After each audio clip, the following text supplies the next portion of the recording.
kunnafoni min bɛ di nanzarakan na o bɛna yɛlɛma aw ye todunkan na a bɛna lase aw ma Seru Sila maraka faama fɛ sabula kunnafoni sɔrɔbaliya o ye kunnasiri ye. Maraka faama ka journal banbara bɛna lase aw ma ka sababu ɲuman kɛ malizoom.net ye. Maraka faama i bisimila bi kunnafoniw bɛ cogo di? Fanta Sidibe Fulamuso kunnafoniw o labɛn bɛ fasiri jɛkulu maaw fɛ a bɛna lase aw balimakɛ Seru Sila maraka faama fɛ. Ibrahim Lam k'ale to suya kɔlɛ la radio Benkan kumaso ba in kɔnɔ 97 tɔmi 1 fiɲɛ suru ka bɔ Sugunikura Kuluju Nagakɔrɔla na. Bidonya in na alamisa utigalo tile 2 san 2018 kunnafoni bakurubaw filɛ.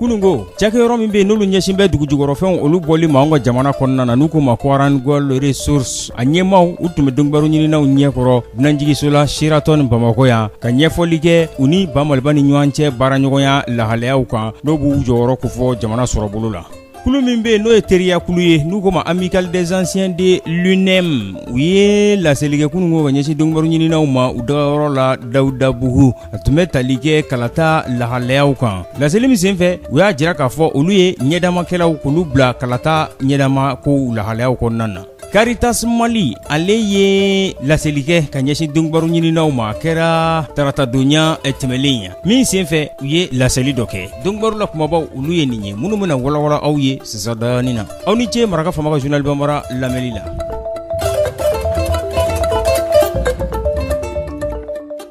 An bɔra k'a fɔ sisadani na kunungo Arangol Resources a ɲɛmaaw u tun bɛ dɔnnibaaru ɲininaw ɲɛkɔrɔ dunanjigisola Sheraton Bamakɔ yan ka ɲɛfɔli kɛ u ni Bamaliba ni ɲɔgɔn cɛ baaraɲɔgɔnya lahalayaw kan. U jɔyɔrɔ ye mun ye jamana sɔrɔbolo jijili la a laseli in senfɛ ka ɲɛsin dɔnnibaaru ɲininaw ma hɔn fɛnɛ kɛra kulu dɔ fɛ n'u k'u ma ko fondation nanzarakan na nos vies en partage ni o tɔn in sigira sen kan Arangol Resources a ɲɛmaa fɛ Dr Mark Briston gɛlɛya bɛ cakɛyɔrɔ minnu kan ka dɛmɛdonɲɔgɔnya ta ka ɲɛsin olu ma o tɔrɔmuɲɛnko o tari jɔ 1,100,000 ani 1,500,000 ani 100,000 ni 80,000 ni ɲari-ɲari. Laseli in bɛɛ lajɛlen a kɛra Mark Briston fɛ ale ye Arangol Resources o ɲɛmaa ye ale fɛ gouvernement a ye sanubɔyɔrɔ dɔ kotigiya di u ma Arangol Resources de ka tila ka sɔngɔ jigin kɛ 100 saradala 50 bɔɲanko impôt la u ye san 4 nata in kɔnɔ yaasa u ka baaraw a bɛɛ lajɛlen bɛ se ka kɛ wasa ye cogo min na kɛrɛnkɛrɛnniyala u ye dingɛ dayɛlɛlenba dɔ d'u ma dingɛ dayɛlɛlen min n'ale ɲɔgɔn sɔrɔ farafinna bondako kan dugujukɔrɔfɛn o bɔli la n'o bɛ sanu n'o bɛ o ko fɔ.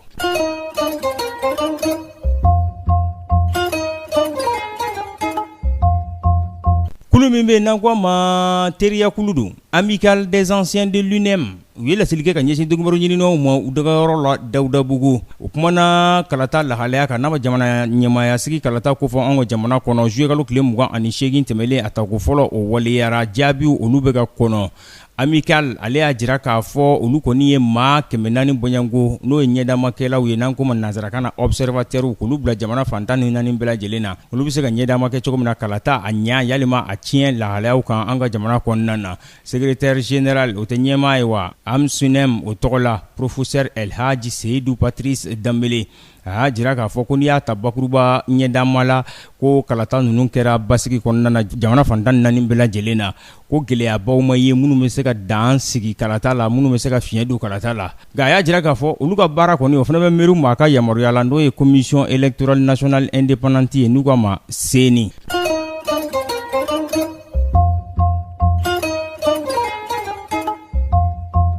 Caritas Mali taratadonya tɛmɛlen ale fana ye laselikɛ ka ɲɛsin dɔnnibaaru ɲininaw ma wa a laseli in senfɛ u ye ɲɛfɔli sɛbɛn dɔ kɛ mun bɛ ɲɛdama kofɔ kalataw o lahalaya la tako fɔlɔ juillet kalo tile 29 tɛmɛlen o waleyara a kɛra maison des aînés la u y'a jira k'a fɔ ɲɛdamakɛla maa 513 ani minnu bɛ baara jateminɛ kɛ n'an ko ma observateur ani superviseur olu y'olu bila ka taa olu cɛla muso min b'a la o ye muso 142 ye u bɛ se ka taa cogo min na ka taa jateminɛw kɛ gɛlɛya minnu yera kalata la ni lahalaya minnu yera la u bɛ se ka ɲɛfɔli kɛ olu la cogo min na u y'a jira k'a fɔ olu ka nin ciden ninnu u kɔni ye commune 100 ani commune 67 u y'o don u senkɔrɔ commune 773 cɛ la wa i ka dɔn k'a fɔ bureau de vote o 692 u u ye o bɛɛ lajɛlen u y'u ɲɛ dengun olu kɔnɔna na wa u y'a jira k'a fɔ olu ye wulikajɔw kɛ k'u ka jaabiw u ye minnu sɔrɔ ani u ye jateminɛ minnu kɛ k'o bɛɛ lajɛlen k'o fara ɲɔgɔn na Bamakɔ kɔnɔna na a ɲɛmaaw fɛ u ko bakuruba fɔla n'i y'a lajɛ ko gɛlɛyaba ye kalata la mun bɛ se ka dankari kalata in na ko nka ko fiɲɛmisɛnninw olu yera la fan dɔw fɛ jamana kɔrɔyanfan a n'a a camancɛ bolo kɔnɔna na.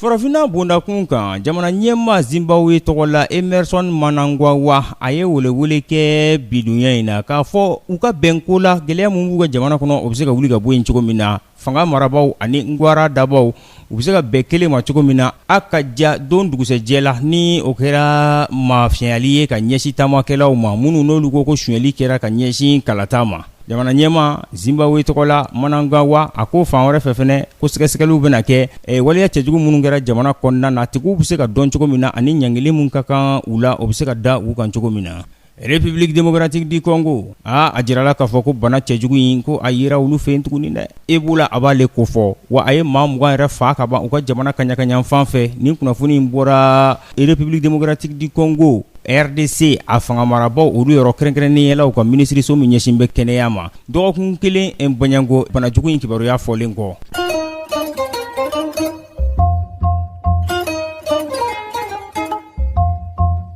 Bitani an b'a kuncɛ ni farikolo ɲɛnajɛ ye farikolo ɲɛnajɛ k'ale kunkun n'a ɲɛɲɛ ka walan an lamɛnbaaw ye Adama Mayiga ale ye journaliste ye farikolo ɲɛnajɛ o kibaruyaw kan radio bɛnkan ale kumasoba in na yan nɔ a bɛna ɲɛfɔli k'an ye Adama Mayiga bi kunnafoniw bɛ cogo di. Farikolo ɲɛnajɛ kunnafoni bi an bɛna kuma sennadolanci kan ani bololadolanci n'an k'a ma ko basketball o kun kɔnɔna na an b'a daminɛ sennadolanci ye comité d'organisation n'a a sigilen bɛ Mali balontan kunna sa a kɛlen don ka coupe du Mali a ta ko 58 a 16e de finale ko balontan kɔni k'u boloda bi wulada in na a bɛɛ lajɛlen bɛ daminɛ Lazara waati o kun kɔnɔna na sa équipe mun bɛna ɲɔgɔn sɔrɔ sa donc ɲɔgɔn sɔrɔ damadama o filɛ nin Gao Soni AC ale ni US Sevare bɛ ɲɔgɔn sɔrɔ Mopti CMB ale bɛ Tombouctou football club o bisimila Tombouctou Renaissance de Gundam ale ni CAS de Sevare bɛ ɲɔgɔn sɔrɔ Kai Académie ale ni CS de Golovla olu bɛ ɲɔgɔn sɔrɔ Kucala AS Alanson ale ni FC Flambeau bɛ ɲɔgɔn sɔrɔ 100 AS San Almami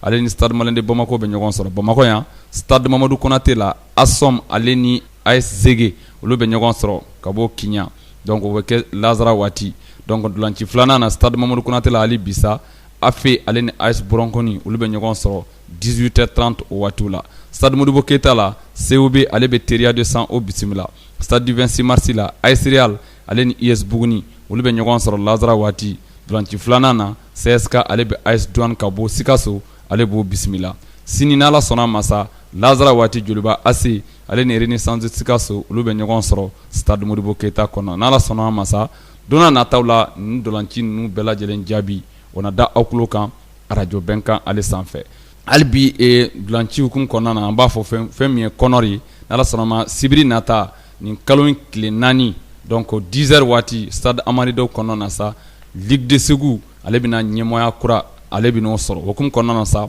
maa 2 olu kɔni y'u kan bɔ ɲɛmɔgɔya nɔfɛ donc ɲɛmakɔrɔ n'o ye Mamadou Sow ye ale ni fɛn min Mustapha Koita n'ale IS Bla o ɲɛmaa ye ni waati olu kɔnɔna na n'an bɔra sennadolanci la an b'an kunda fɛn min ye basketball ale kan n'o ye sanfɛ dolanci ye donc an k'a ma ko bololadolan o hukumu kɔnɔna na sa an b'a fɔ fɛn min ye coupe du Mali hali bi nka a 8e de finale o dolanciw de bolodalen don nin donkun laban in ale hukumu kɔnɔna na n'i y'a ta k'a lajɛ musolakaw fan fɛ Atar ale ni Fafadobe bɛ ɲɔgɔn sɔrɔ Real ale bɛ Joliba bisimila Isfas ale ni Stade Malien de Bamako bɛ ɲɔgɔn sɔrɔ Commune 3 ni AS Police bɛ ɲɔgɔn sɔrɔ IS Sevare ale ni Soni AC olu bɛ ɲɔgɔn sɔrɔ Centre Bintou Dambélé ale bɛ AS Biton bisimila Sigide Kayi ni Faso Kanu bɛ ɲɔgɔn sɔrɔ Tata National ale bɛ Kalaban Sport o bisimila cɛlakaw fan fɛ Real ale ni Debo Club bɛ ɲɔgɔn sɔrɔ Joliba AC ni Sigi bɛ ɲɔgɔn sɔrɔ Commune 1 ale bɛ Isfas bisimila Jia bɛ AS Police bisimila Atar Club ale bɛ Biton o bisimila Tata National ale ni CRB olu bɛ ɲɔgɔn sɔrɔ Alfarouk ale bɛ Stade Malien de Bamako bisimila AFPSS ale ni Centre Bintou Dambélé o cɛlakaw olu bɛ ɲɔgɔn sɔrɔ donc fɛn min ye an b'a fɔ Page Sport ni y'a kunnafoniw ye